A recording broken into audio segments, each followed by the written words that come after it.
Welcome back to Remnant, everyone. Today, I have for you my best Havoc build that really is overpowered. Using the Engineer turret for backup and Lightning form as my main source of damage, I blasted through the game with the easiest possible Apocalypse clear ever, finishing the entire thing in just over 3 hours and beating all but I think 2 bosses on the first try. Nightweaver was a pushover, Talratha was nothing, and then even Venom went down quickly. This build lets you stay in your Lightning Havoc form almost 24/7, and the damage is insane. Here's how you can beat the game as the ultimate bug zapper. The prime class you want to use is Engineer. This grants you the turret, which you can place down and it will shoot for you. As prime, we can overclock the turret for way more damage. Engineer is just way too good with the overclock to run it as a subclass, at least for here. Then we get a massive 50% boost to skill damage and a 10% more skill crit chance. Your heavy weapon will be dealing way more damage and critting more often than not, which is the most important part. For the skill, you want Vulcan. This ability crits so much because it's a turret versus the other 2 skills, which work a bit differently. You place this bad boy down and it'll shred for you. Never actually pick it up as it's just not part of this build, but as long as it's down on the ground, you will be doing some serious damage. As for the subclass, you'll want Archon. We get basically nothing from this class as we're focusing on its skill for damage, but I will say the extra mod damage and regen helps delete enemies faster as we have an amazing mod that we'll be using with this. Then of course we have Havoc form for the skill. This grants you the power of pure lightning floating around the screen. Hold down the fire button and electrocute with damage that really makes the game too easy. You can also blink while in this form, which is a very powerful ability. Basically a better dodge that lets you get behind enemies. What most people forget about is blink actually deals some great damage, so you can spam dodge and kill stuff while doing so. You also get an energy shield, but for this build, never ever use it. I didn't use it one time my entire run as it just eats through your skill way too quickly. One of the main issues with this skill is it has a very high cooldown and can't be used often enough. Well, with your trinkets, we'll always have this skill active. And as you probably already noticed, this does insane damage. I saw some people saying that this ability is a bit too weak after they fixed it in the patches, but not with this build. Bosses will melt as you stand there holding down a button, occasionally blinking around. Very fun skill, very powerful skill, and basically all we're going to use for the entire time running the build. For armor, I absolutely love the look we have here as it provides enough armor to take a hit or two at times. Technician helmet, labyrinth mantle, technician greaves, and technician gloves. Really homing in on that engineer and archon look, and I enjoy how the armor feels in Havoc form.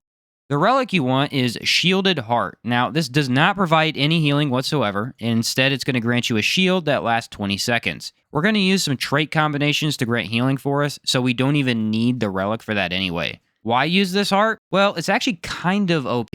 I found that almost any attack can't actually kill you while this is active. Shield is extremely good for defense, and if you use this right, you're going to go Lightning Mage and get at least 1 free hit to mess up on. It's really strong and gives you a chance to lifesteal your health back up if you've taken extensive damage. For the relics, you want skilled damage, skilled duration, and healing effectiveness. The skill damage and duration buff our Havoc form, making it as good as it can be. Then the healing effectiveness allows lifesteal to work. Trust me, healing's not an issue when you're holding down lightning constantly. Now, since we are using the Havoc as our main source of damage as much as possible, guns are not a main focus here. However, we do need to be able to get our skill back if it times out, which these allow us to do. Use Black Maw with corrosive rounds and momentum as the mutator, making it hit only crit. The damage is actually going to be quite good if you hit weak spots, which is great, and the gun is overall very fun to shoot. However, crits is what we really want, as it gives us a chance we need to have infinite skill. So fire as many bullets as you can until your skill comes back. I like the Spectral Blade as the melee weapon as it looks very sleek and blue, fitting the theme. Then it can also have the Dervish Mutator, which grants skill cooldown on kills. No, you will almost never get a kill with this as we're not using melee, but it's nice to have on the off chance that it does happen. Last but not least, we have Nebula, purely using it for its mod alone. The Nano Swarm is one of the better mods in the game as it deals damage for a while and requires no effort from the player for it to do so. Also, coming back very quickly with Archon, you can get excellent support while inside your Havoc form. Just make sure to activate the thing before going floaty. Also equip Harmonizer as it grants much higher mod damage. And the Nano Swarm can actually crit, which is nice for what we're trying to do as well. Alright, finally we get down to the most important part of the video. This build only works because our amulets and rings are extremely powerful. Use the hyperconductor for your amulet. This grants you 2 skill charges instead of just 1. Now this does also increase the cooldown of those skills by 50%, which is a huge amount, which means your skill is going to take absolutely forever to come back after you use them both up. However, we're going to get around this with a ring. The other aspect to note about this is the engineer turret gains double ammo. As we can also overclock the thing, it's going to last forever, usually for the entire boss fight, without you needing to place it back down again. And the damage it deals with the crit is just fantastic. This does also increase the overclock timer, however, meaning you can't overclock near as often anymore. But the turret lasting longer is more important than anything else, as this is a boss killer first and foremost. Stone of Continuance increases skill duration by 25%. This is another huge buff, as the Havoc form will last way longer with it equipped. Without, you don't have enough time in between uses to get your skills back. Havoc also is able to just do way more damage because it's active so much longer.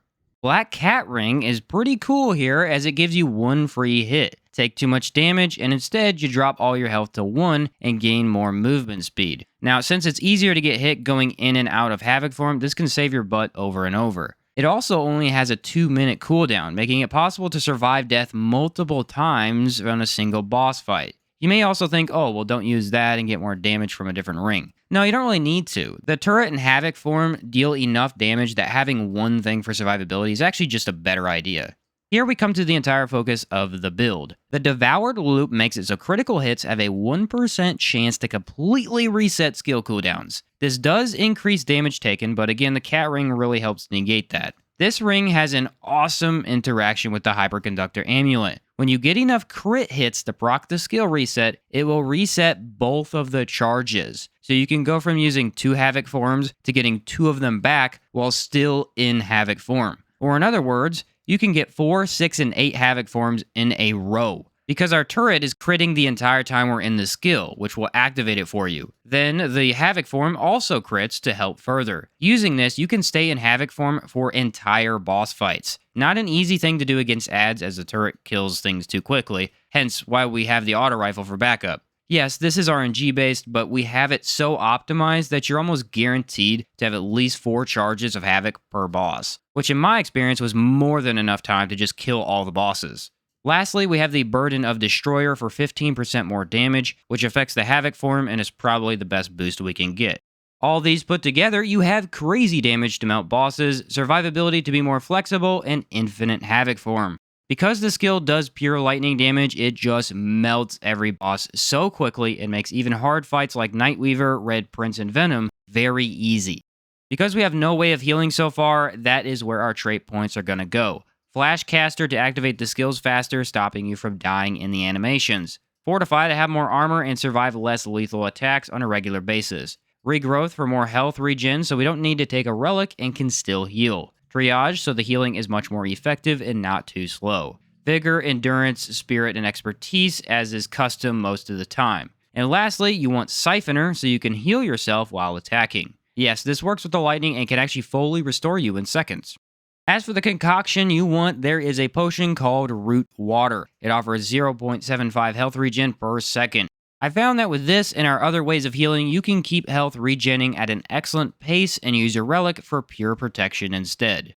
As for how to use this, it is luckily very simple. For bosses, take a relic and then walk into the fight. Place down the turret and overclock it. Now activate Havoc form and hold down the button. Don't be afraid to dodge, as our extra skill time is more than enough to give you the time to do so. Be sure to deactivate Havoc form only after a boss gets done attacking, rather than waiting for the full time to run out, or you might get caught in an animation and be unable to do anything but die. Hope that the turret crits enough to give you your skills back, and if not, use the gun to do so. 9 times out of 10, it will be back though, and the lightning damage is so stupidly high, all bosses are going to die very quickly. If the fight lasts too long, you can use your turret again when it comes back and rely on the cat ring for less than perfect dodges. I don't care about numbers and I don't care about stats. All I care about is gameplay, and this gameplay was one of the easiest ways to beat Apocalypse that I've ever done. The build simply works, and works well, making it extremely powerful for Apocalypse mode, and going full bug zapper is way more fun than you can imagine. Also, since the Relic is so good at making you more tanky, you can take it over and over to survive boss hits. Definitely one of the better relics you don't want to forget about. And there you go, guys, the ultimate Havoc build turned Bug Zapper. I did try many different setups for this skill, and while there are a couple of ways that work well, nothing came even close to this right here. Try it out if you're looking for a fun build, and you will not be disappointed. Thanks for watching, and I'll catch you next time.